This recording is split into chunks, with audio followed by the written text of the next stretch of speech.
আসসালামু আলাইকুম, কেমন আছেন সবাই? তৈরি হচ্ছে একটা শীতের পঞ্চ। হালকা শীতে এই পঞ্চগুলো খুবই স্টাইলিশড। বর্তমানে এই পঞ্চের চাহিদা অনেক বেশি। অনেক ডিজাইনের পঞ্চ হয়। এটা যে সামনে পিছনে কোনা হয়ে থাকবে, ইচ্ছে করলে ঘুরিয়ে পড়তে পারবেন। মানে দুই হাতের দুই সাইডে কোনা হয়ে থাকবে এরকমভাবে।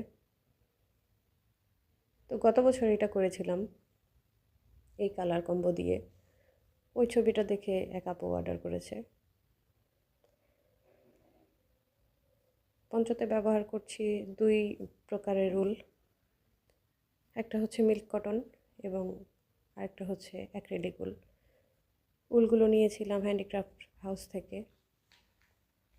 আপুর পেজের উলগুলো প্রত্যেকটা সুতাই, শুধু উল নয়, প্রত্যেকটা সুতাই খুবই